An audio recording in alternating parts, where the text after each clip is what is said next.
रामपुरवा। हर साल यहाँ बारिश खूब होती थी, लेकिन इस साल तो जैसे आसमान टूट पड़ा था। पूरे गांव में पानी भर गया था, नालियां उफनने लगी थीं, तालाब किनारे के घर डूब चुके थे। उसी गांव के किनारे एक गरीब आदमी रहता था, भोला राम। उम्र करीब 35, कंधे झुके हुए, शरीर पर एक पुराना गमछा और गीली मिट्टी सनी धोती। उसकी पत्नी सुनीता और 2 छोटे बच्चे, पिंकी और मुन्ना। उनके पास रहने को घर तो था, पर वो भी मिट्टी और घास फूस से बना, जो हर साल बारिश में बह जाया करता था। इस बार भी वही हुआ। सुबह जब तेज बारिश आई, उनकी झोपड़ी की छत टपकने लगी। सुनीता बर्तन लगाकर पानी रोकने की कोशिश करती रही, बच्चे कांपते रहे। लेकिन दोपहर होते होते झोपड़ी की दीवारें गलने लगीं। रात का समय था, बारिश की बूंदें टीन की छत पर लगातार गिर रही थीं। घर के कोने में बैठी सुनीता चूल्हे की राख कुरेद रही थी। शायद कोई जली लकड़ी बची हो जिससे आग जला सके। भोला राम ने बगल में पड़ी पुरानी टोकरी की ओर देखा, खाली थी। सुनीता ने कांपती आवाज में कहा, सुनिए, कुछ पैसों का इंतजाम कीजिए। बच्चे भूख से रो रहे हैं, 2 दिन से सिर्फ चूरा खाया है, अब वो भी खत्म हो गया। भोला राम चुपचाप दीवार की ओर देखने लगा। कुछ बोल नहीं पाया। उसकी पत्नी की आंखें भर आईं। उसने धीरे से कहा, पिछले महीने जब साहूकार ने आपको खेत के काम से निकाल दिया, तभी से घर में पैसे का नाम नहीं है। कम से कम किसी से मांग लाइए, मुझे बच्चों का चेहरा देखा नहीं जाता। भोला राम का दिल भीग गया। साहूकार ने सच में उसे सिर्फ इसलिए निकाल दिया था क्योंकि उस दिन बुखार के कारण वो खेत नहीं जा पाया था। तब से गांव के किसी आदमी ने उसे काम नहीं दिया। वो उठा और बाहर चल पड़ा। बारिश अब हल्की थी, लेकिन मिट्टी में पैर धंस रहे थे। वो गांव के चौपाल पर पहुंचा, जहां कुछ आदमी छप्पर के नीचे बैठे थे। भीगी मिट्टी, ठंडी हवा और भूख से भोला राम का शरीर कांप रहा था। भैया, घर में अब तो एक भी दाना नहीं बचा। बच्चा लोग कल रात से भूखा बैठा है, उनकी हालत देखी नहीं जाती। भैया, आपसे हाथ जोड़कर विनती है, थोड़ा आटा, गेहूं, चावल जो भी हो उधार दे दीजिए। जैसे ही कहीं मजदूरी मिलेगी मैं पूरा चुका दूंगा। भैया, बच्चे भूख से बिल्कुल सुस्त पड़ गए हैं।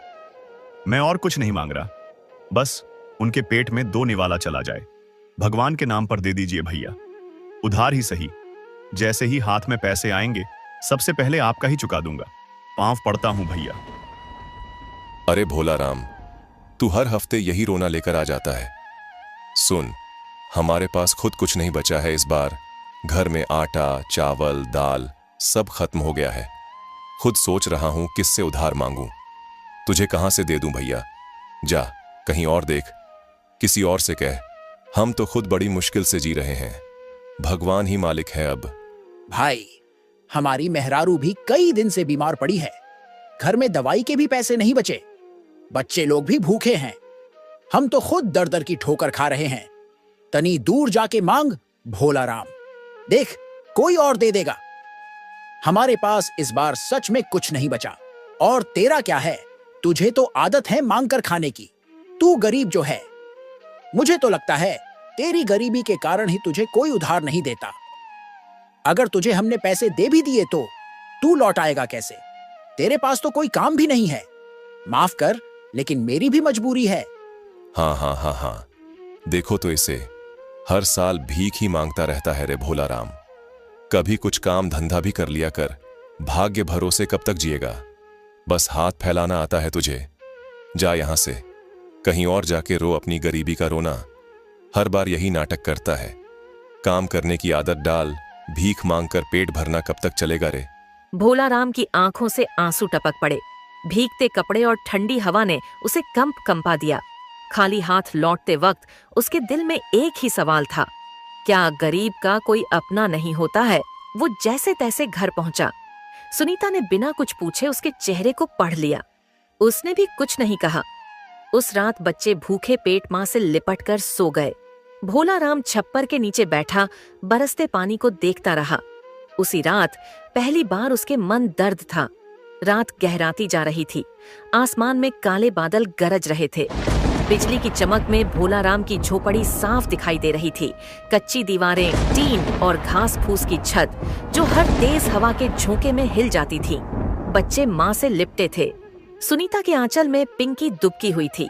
भोलाराम चुपचाप कोने में बैठा बाहर देख रहा था। हवा और पानी का शोर दिल दहला रहा था। अचानक एक जोर की आंधी आई। टीन की छत उड़ गई। मिट्टी की दीवारें भीगकर गीली हो चुकी थीं।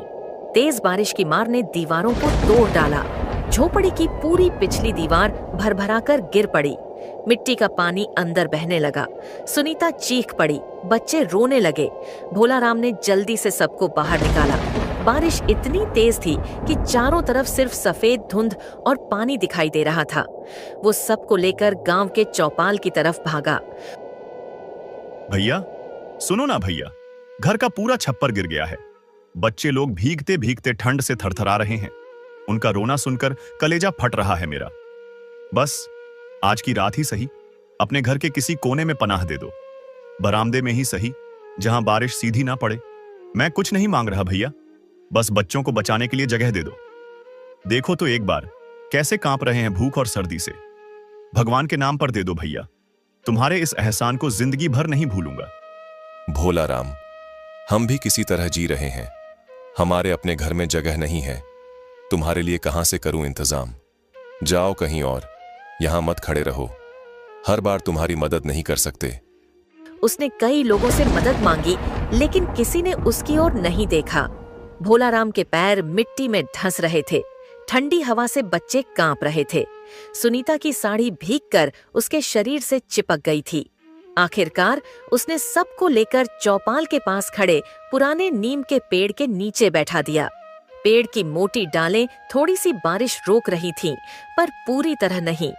ठंडी बूंदें लगातार उन पर गिर रही थीं। सुनीता चुपचाप बैठी रही। हवा इतनी तेज थी कि लगा मानो पेड़ उखड़ जाएगा। बच्चे ठंड से कांप रहे थे।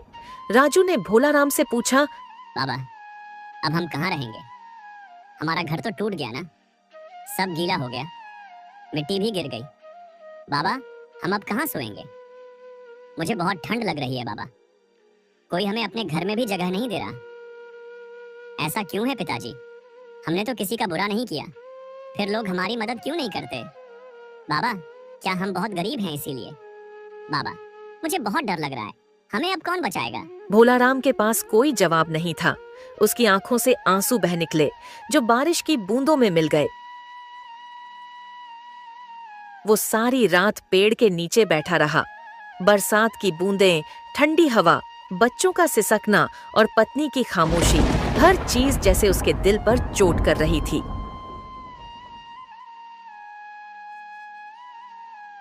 उसने आसमान की तरफ देखा और मन ही मन कहा, हे भगवान, ये कैसी परीक्षा है?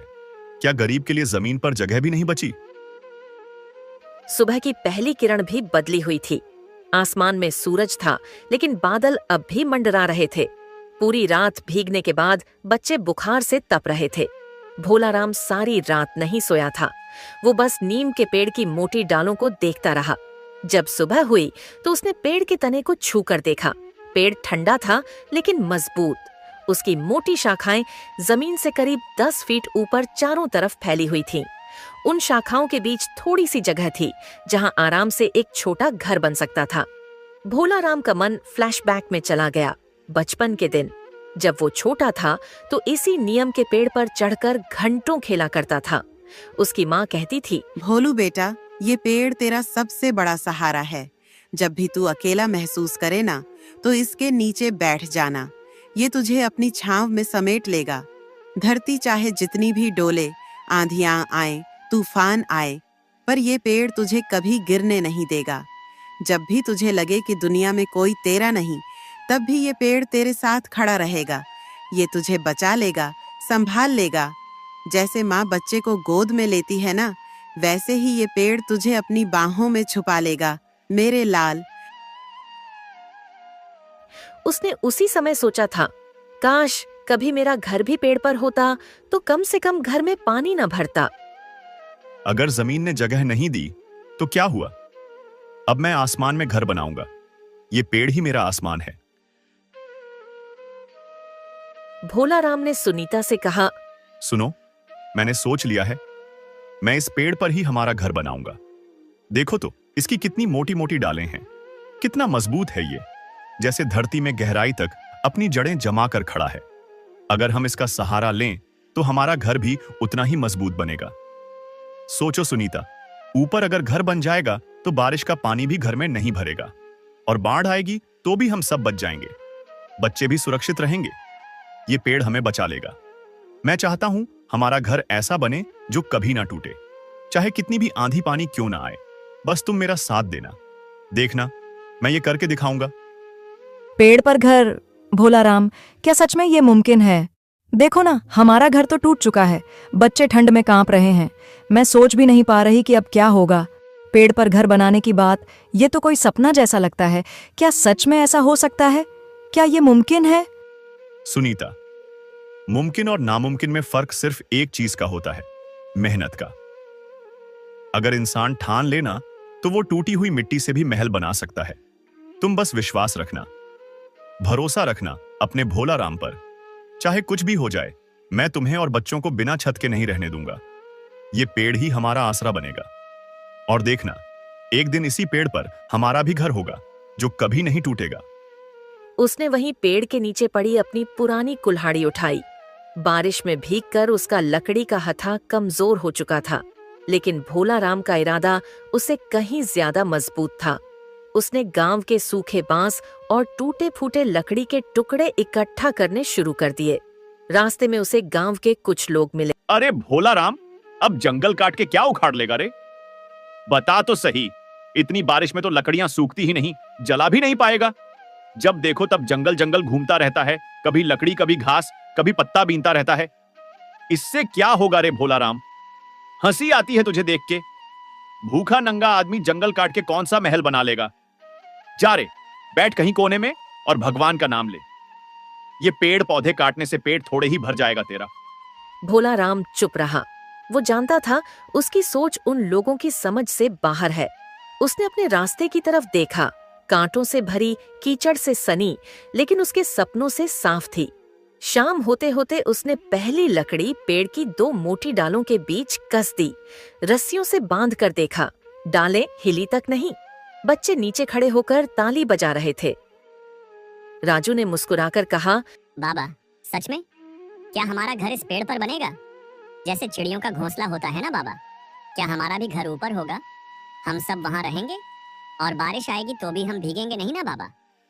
हाँ बेटा, बिल्कुल बनेगा। ये पेड़ ही हमारा नया घर होगा। इतना मजबूत घर बनेगा कि अब बारिश से डरने की कोई जरूरत नहीं पड़ेगी। पानी आए, आंधी आए, बाढ़ आए, ये पेड़ हमें हमेशा बचाएगा। बस तू विश्वास रखना अपने बाबा पर। मैं तेरे लिए वो घर जरूर बनाऊंगा जिसमें तू सुकून से सो सके, बिना डर के, बिना भीगे। सुनीता की आंखों में डर भी था और आंसू भी, लेकिन उन आंसुओं के पीछे थोड़ी सी उम्मीद की चमक भी झलक रही थी। उस रात भोलाराम ने ठंडी हवा और बूंदाबांदी के बीच अपना काम किया। उसकी हथेलियों में छाले पड़ गए, लेकिन उसके दिल में एक ही बात थी, गरीब का सहारा पेड़ बनकर आया है, अब इसे ही घर बनाना होगा। भोलाराम की मेहनत दिन रात जारी थी। कभी वो रस्सी से लकड़ियां बांधता, कभी बांस की खपच्चियों को जोड़ता। कभी कभी बारिश फिर से आ जाती तो सब गीला हो जाता, लेकिन भोलाराम रुकता नहीं था। पूरा 1 हफ्ता लग गया। आखिरकार उसने पेड़ पर एक छोटा सा घर बना ही लिया। चारों ओर बांस की दीवारें, ऊपर घास फूस और टीन की छत, नीचे मजबूत लकड़ियों की फर्श। जब सब कुछ तैयार हुआ तो बच्चे खुशी से उछल पड़े। सुनीता की आंखों में आंसू थे। तुमने सच में नामुमकिन को मुमकिन कर दिखाया भोलाराम। जिस बात पर पूरे गांव ने हंसी उड़ाई, जिस सपने को सबने पागलपन कहा, उसे तुमने अपनी मेहनत से साकार कर दिया। देखो तो, कितना सुंदर घर बना है पेड़ पर। बच्चों की हंसी सुनकर लग रहा है जैसे भगवान खुद हमारे घर आ गए हों। तुमने तो चमत्कार कर दिया भोलाराम। हे ईश्वर, तेरा लाख लाख धन्यवाद। तू ही था जिसने मुझे हिम्मत दी, तू ही था जिसने हर कदम पर मुझे संभाला। जब सबने मुंह मोड़ लिया, तब तूने ही मेरा सहारा बनाया।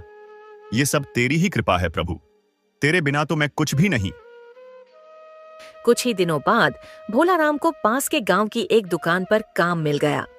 दुकान वाला उसे हर रोज अनाज की बोरियां लाने और ग्राहकों को सामान देने के बदले कुछ पैसे और राशन दे देता था। भोला राम ने सोचा, अब बच्चे भूखे नहीं सोएंगे। गांव में धीरे धीरे उसके पेड़ पर बने घर की चर्चा फैलने लगी। लोग दूर दूर से आकर उसका घर देखने लगे। कोई कहता, क्या दिमाग लगाया है भोला राम ने। कोई कहता, ये तो महान आदमी है। लेकिन उसका पड़ोसी रघुवीर चुप था। रघुवीर के मन में आग लग गई थी। उसका पक्का घर बारिश में भीग तो नहीं रहा था, लेकिन लोगों की भोला राम की तारीफ उसे चुभ रही थी। एक रात रघुवीर अपने आंगन में बैठा था। उसका दोस्त हरिपाल आया और बोला, क्या रे रघुवीर, क्या सोच रहा है? कब से चुपचाप खड़ा है, क्या बात है? भोला राम समझता है, बड़ा होशियार है। देखो तो कैसे पेड़ पर घर बनाकर पूरे गांव की तारीफें बटोर रहा है। सब उसके मुरीद बने फिर रहे हैं, जैसे उसने कोई बड़ा कारनामा कर दिया हो। हाँ, पर मैं देखता हूं कब तक टिकता है उसका ये घर। पेड़ पर घर रहेगा ही नहीं तो तारीफ किस बात की होगी। एक दिन आंधी आएगी या मैं ही कुछ कर दूंगा, तब देखूंगा कैसे उड़ता है उसका घमंड। सब उसकी मेहनत को भूल जाएंगे। जब उसका घर ही नहीं बचेगा तब हंसी आएगी मुझे, बहुत हंसी आएगी। क्या करेगा अब तू रघुवीर? भोला राम ने तो सच में सबको दिखा दिया कि वो कुछ भी कर सकता है। पूरा गांव उसकी तारीफ कर रहा है, तू चुप क्यों बैठा है? अब क्या सोच रहा है? क्या करूंगा, आग लगा दूंगा उसके घर में। हाँ, पेड़ पर बने उस घर में आग लगा दूंगा। तब देखूंगा कैसे रहता है वो पेड़ पर, कैसे बचाता है अपने बच्चों को। सब उसकी तारीफ कर रहे हैं ना, तब करेंगे जब देखेंगे उसका घर जलकर राख हो गया। उसकी वो मुस्कुराहट, उसका वो घमंड, सब राख हो जाएगा। मैं चैन से तभी सोऊंगा जब उसकी आंखों में डर देखूंगा और उसकी आंखों से बहते आंसू देखूंगा। हरिपाल डर के मारे चुप हो गया, लेकिन रघुवीर की आंखों में जलन का शैतान नाच रहा था। उसके मन में अब एक ही सोच थी, भोला राम को नीचा दिखाना है, चाहे कुछ भी करना पड़े। रात का समय था। आसमान में बादल घिरने लगे थे। ठंडी हवा के झोंकों से पेड़ हिल रहा था। भोला राम अपने पेड़ के घर में सोया था। बच्चे और सुनीता भी चैन की नींद सो रही थी। लेकिन उसी समय उसका पड़ोसी रघुवीर हाथ में मशाल लिए चुपचाप पेड़ की ओर बढ़ रहा था। आज इसे सबक सिखाई दूंगा। बहुत उछल रहा है ये भोला राम। सोचता है कि पेड़ पर घर बना के कोई बड़ा कारनामा कर दिया। सब लोग भी इसकी तारीफ में लगे हैं। कोई नहीं देखता कि असली ताकत किसमें है। लेकिन आज रात के बाद सब जान जाएंगे। जब इसका घर ही नहीं रहेगा तब पता चलेगा इस भोला राम को। तब देखूंगा कैसे सीना तान के घूमता है गांव में। जब इसका बनाया घर राख बन जाएगा तब इसकी आंखों में जो हार होगी वही मेरा जीत होगा। आज इसकी हिम्मत तोड़कर ही दम लूंगा। आज इसे सबक सिखा ही दूंगा। जब पेड़ पर घर नहीं रहेगा तब पता चलेगा इस भोला राम को। उसके कदम कीचड़ में धंस रहे थे, पर उसके चेहरे पर शैतानी मुस्कान थी। वो जैसे ही पेड़ के पास पहुंचा, मशाल को जलाने ही वाला था कि अचानक आसमान गरजा। जोर की हवा चली और देखते ही देखते मूसलाधार बारिश शुरू हो गई। मशाल की आग बुझ गई। रघुवीर हक्का बक्का रह गया। उसके कपड़े भीग गए, हाथ से मशाल गिर पड़ी। वो बदहवास सा चारों ओर देखने लगा। तभी पीछे से हरिपाल की आवाज आई, रघुवीर, क्या कर रहे हो? रघुवीर पलटा, देखा हरिपाल के साथ गांव के कई लोग भीगते हुए खड़े थे। उनके चेहरों पर गुस्सा था। धनेश्वर बोला, हम सब ने सुन लिया रघुवीर। हरिपाल ने हमें सब बता दिया है। तुम्हारे दिल में इतनी नफरत है, इतने जहर भरे ख्याल आते हैं तुम्हारे मन में। एक गरीब आदमी जो अपनी मेहनत से पेड़ पर घर बनाकर अपने बच्चों को बचा रहा है, उसका घर जलाने आए हो। जरा भी शर्म नहीं आई तुम्हें? सोचो, अगर तुम्हारे बच्चों के सिर से भी छत छिन जाए तो कैसा लगेगा तुम्हें? इंसानियत खत्म हो गई है क्या तुम्हारे अंदर? नहीं भाई, नहीं, मैं तो कुछ भी नहीं कर रहा था। सच कह रहा हूं, मेरा ऐसा कोई इरादा नहीं था। मैं तो बस यूं ही यहां से गुजर रहा था। मुझे माफ कर दीजिए भैया। मैं कसम खाता हूं आगे से ऐसा कुछ नहीं करूंगा। भैया, मुझे माफ कर दीजिए। लेकिन गांव वाले सब जान चुके थे। अगले ही दिन पंचायत बैठी। गांव के बुजुर्ग रामधनी बाबा ने फैसला सुनाया, रघुवीर, तुम्हारे जैसे लोगों की वजह से ही गांव में भाईचारा खत्म हो रहा है। इंसानियत खत्म हो रही है। सोचो, भगवान ने जिस पेड़ को उसकी रक्षा के लिए बनाया, तुम उसी में आग लगाने जा रहे थे। भगवान के बनाए घर में आग लगाने का पाप तुम्हें जीवन भर चैन से नहीं जीने देता। पंचायत का फैसला सुन लो, तुम भोलाराम से माफी मांगोगे और अगले 1 साल तक गांव के हर गरीब के खेत में मुफ्त मजदूरी करोगे, ताकि तुम्हारे अंदर का घमंड और यह जलन खत्म हो सके। तभी तुम्हें समझ आएगा कि मेहनत क्या होती है और किसी का दर्द क्या होता है। भोलाराम, मुझे माफ कर दो। मुझसे बहुत बड़ी गलती हो गई। मुझे समझ नहीं आया कि मैं क्या कर रहा था। मुझे माफ कर दो। मैं वादा करता हूं, आगे से कभी किसी का बुरा नहीं सोचूंगा। रघुवीर, जलन छोड़ देगा तो तेरा जीवन भी आसान हो जाएगा। मैंने तुझसे कभी कोई दुश्मनी नहीं रखी। तू समझ नहीं पाया कि असली सुख दूसरों को तकलीफ देने में नहीं, बल्कि उनके दुख दूर करने में है। जा, अब अपने दिल से नफरत को निकाल दे, तभी तुझे भी सुकून मिलेगा। वही पेड़, वही बारिश, लेकिन अब दृश्य बदल चुका था। गांव वाले भोलाराम के पेड़ पर बने घर को देखने आते और सब कहते, देखो भाइयों, देखो, मेहनत और दिमाग का कितना सुंदर मेल है। ये भोलाराम है, जिसके पास ना पैसा था, ना बड़ा घर, ना ही किसी का सहारा। लेकिन देखो तो, इसने हार नहीं मानी। अपनी मेहनत और अक्ल से ऐसा काम कर दिखाया जो बड़े बड़े अमीर भी नहीं सोच पाते। पेड़ पर घर बनाना, वो भी इतनी मजबूती से कि बारिश और बाढ़ भी कुछ ना बिगाड़ सके। ये हमें सिखाता है कि अगर इंसान ठान ले तो गरीबी भी उसकी राह नहीं रोक सकती। गरीब आदमी भी अगर चाहे तो अपने परिवार के लिए आसमान तक में घर बना सकता है। बस हिम्मत और भरोसा चाहिए। सच में भोलाराम, तुमने साबित कर दिया कि इंसान की सबसे बड़ी ताकत उसकी सोच और मेहनत ही होती है। भाई, हमारी मेहरारू भी कई दिन से बीमार पड़ी है। घर में दवाई के भी पैसे नहीं बचे। बच्चे लोग भी भूखे हैं। हम तो खुद दर दर की ठोकर खा रहे हैं। तनी दूर जाके मांग भोलाराम, देख कोई और दे देगा। हमारे पास इस बार सच में कुछ नहीं बचा। और तेरा क्या है, तुझे तो आदत है मांग कर खाने की। तू गरीब जो है, मुझे तो लगता है तेरी गरीबी के कारण ही तुझे कोई उधार नहीं देता। अगर तुझे हमने पैसे दे भी दिए तो तू लौट आएगा कैसे? तेरे पास तो कोई काम भी नहीं है। माफ कर, लेकिन मेरी भी मजबूरी है। उस दिन भोलाराम ने आसमान की तरफ देखा।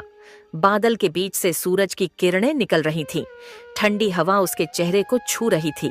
उसके दिल से आवाज आई, ईश्वर, सच में तूने गरीब का साथ दिया जब पूरी दुनिया ने मुझसे मुंह मोड़ लिया, जब अपने भी पराये बन गए, जब किसी ने एक मुट्ठी आटा देने से भी इनकार कर दिया। तब भी तूने मेरा हाथ नहीं छोड़ा। तूने ही ये पेड़ भेजा मेरे लिए। तू ही तो है जिसने मुझे रास्ता दिखाया जब मेरे बच्चे ठंड और बारिश में कांप रहे थे। बच्चे हंस रहे थे। सुनीता की आंखों में शांति थी। भोलाराम को यकीन था, कुदरत जिसके साथ हो उसका कोई कुछ नहीं बिगाड़ सकता। जब आपको लोगों की सबसे ज्यादा जरूरत होती है तब कोई साथ नहीं देता, पर जब आप अपने पैरों पर खड़े होने लगते हैं तो वही लोग आपको गिराने आ जाते हैं। लेकिन याद रखना, इंसान साथ छोड़े या साथ दे, ईश्वर सबका मालिक है, वही सच्चा सहारा है।